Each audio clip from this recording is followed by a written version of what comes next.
تاج محل کے بارے میں حقائق اور خرافات جو شاید آپ کو معلوم نہ ہو۔ اگر دنیا کا کوئی عجوبہ ہے جسے کسی تفصیل کی ضرورت نہیں تو وہ ہندوستان میں واقع یہ شاندار یادگار ہے۔ اکثر انسان کے سب سے زیادہ معجزاتی کاموں میں شمار کیا جاتا ہے۔ تاج محل کی ایک جھلک آپ کے پورے ہندوستان کے سفر کی واحد وجہ ہو سکتی ہے۔ تاج محل کی کہانی 17ویں مغل فن تعمیری کا صدی کا مظہر سفید سنگ مرمر کا ڈھانچہ مغل شہنشاہ شاہ جہاں نے اپنی پیاری بیوی ممتاز محل سے محبت کے اظہار کے طور پر تعمیر کیا تھا۔ بغیر کسی شک کے تاج محل کی حیرت انگیز خوبصورتی اسے دنیا کے سب سے بڑے 7 عجائبات میں سے ایک کے طور پر مشہور کرتی ہے۔ جتنا آسان یہ سانس لینے والی یادگار سطح پر ظاہر ہو سکتی ہے، اس شاندار عمارت کی پہلی جھلک دیکھنے پر اس کی تعمیراتی انداز کے پیچھے پیچیدہ تفصیلات اور بڑی گہری کہانیوں کو اکثر نظر انداز کر دیا جاتا ہے۔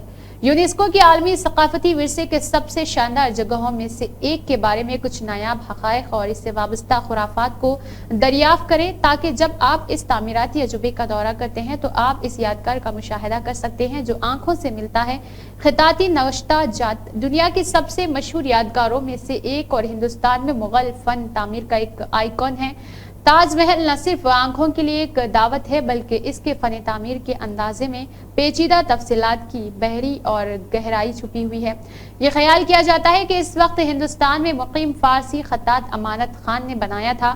تاج محل اپنی عظیم دیواروں اور ستونوں پر خوبصورت خطاطی کی نوشتہ جات کے ساتھ اپنے زائرین کا استقبال کرتا ہے۔ یادگار کے عظیم دروازے پر کالے سنگ مرمر پر خطاطی کی گئی خطاطی جسے پھر سفید سنگ مرمر پر چڑھایا جاتا ہے ایک فن تعمیر کی خصوصیت ہے جو یادگار کی تمام دیواروں اور ستونوں پر دیکھی جا سکتی ہے۔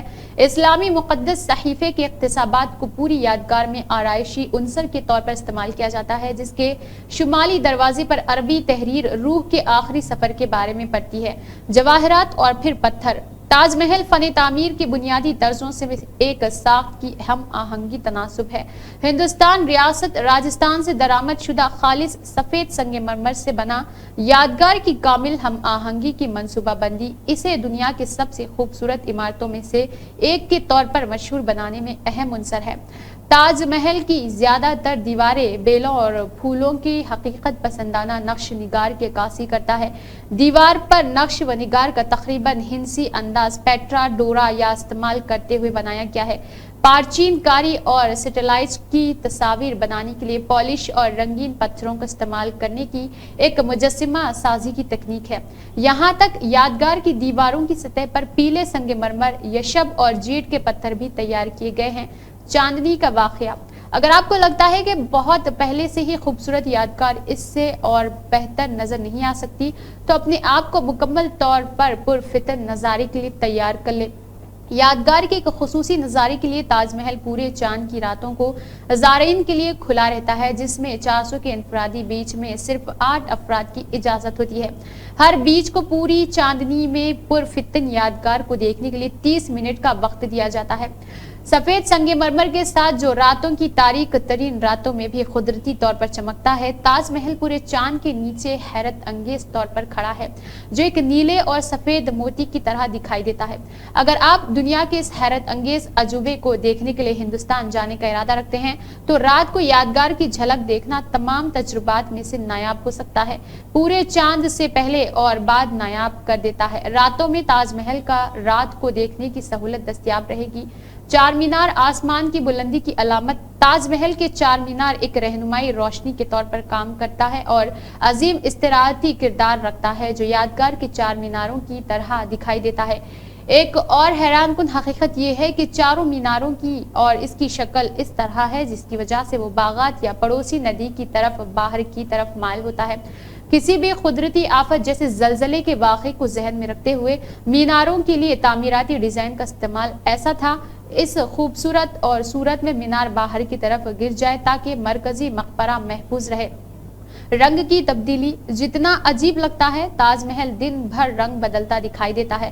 فجر کے وقت ایسا لگتا ہے کہ یہ پیلے یا گلابی رنگوں کی عکاسی کرتا ہے جبکہ سورج غروب ہوتے ہی یادگار سنہری اور نارنگی کے مختلف رنگوں میں نظر آتا ہے۔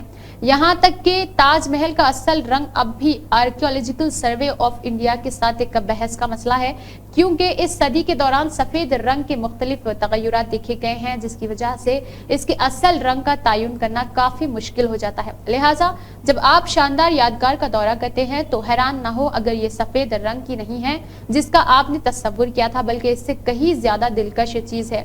نو فلائی زون ایک کم معلوم حقیقت یہ ہے، تاج محل جسے ایک محفوظ یادگار سمجھا جاتا ہے ایک نو فلائی زون کا علاقہ ہے، یہاں تک کہ یادگار کے 500 میٹر کے دائرے میں کسی بھی ڈرون پر پابندی ہے۔ اس طرح کی پابندی کی بنیادی وجہ یادگار کو کسی بھی سیکیورٹی سے متعلق خطرات سے محفوظ رکھنا ہے۔ گرچہ نو فلائی زون ہونے کے باوجود سیاحوں میں بیداری کی کمی اکثر اس پروٹوکول کی خلاف ورزی کا باعث بنتی ہے۔ کامل توازن مشہور تاج محل کو دو طرفہ ہم آہنگی پر زور دیتے ہوئے بنایا گیا، جس کا مشاہدہ یادگار کے دور اور دروازے پر ہی کیا جا سکتا ہے۔ مقبرے کو دنیا میں ہم آہنگی کی سب سے خوبصورت مثالوں میں سے ایک سمجھا جاتا ہے۔ یہ بھی خیال کیا جاتا ہے کہ عمارت کے داخلی باغات گنبد کے ڈھانچے سے لے کر میناروں تک ہم آہنگی کا توازن برقرار رہتا ہے۔ تمام اطراف میں مکمل توازن تماشائیوں کے لیے ایک آئینہ اثر پیدا کرتا ہے، جس سے یہ دنیا کی سب سے بڑی سجول عمارتوں میں سے ایک ہے۔ تاج محل کا یہی عنصر ظاہر کرتا ہے کہ اس کے معمار عمارت کے تصور کے بارے میں کتنے سنجیدہ تھے۔ سیاہ تاج محل کی کہانی بلیک تاج یا دوسرا تاج کے نام سے بھی جانا جاتا ہے۔ کہا جاتا ہے کہ یہ ڈھانچہ سفید تاج محل کے بالمقابل دریائے جمنا کے پار تعمیر کرانے کا منصوبہ تھا۔ خیال کیا جاتا ہے کہ مغل بادشاہ شاہ جہاں یہاں تک کہ سیاہ تاج محل کی تعمیر شروع کر دی، لیکن یادگار کبھی وجود میں نہیں آئی کیونکہ بعد میں شہنشاہ کو اس کے بیٹے نے قید کر دیا تھا۔ سفید تاج محل کی آئینے دار تصویر بنانے کی ناکام کوشش کے طور پر سمجھا جاتا ہے۔ شاہ جہاں نے بلیک تاج کو اپنی بیوی کے مقبرے کے سامنے کھڑا اور اپنے مقبرے کے طور پر تعمیر کرنے کا منصوبہ بنایا۔ گرچہ آج بہت سے ماہرین آثار قدیمہ اس کہانی کو محض ایک افسانہ سمجھتے رہے ہیں۔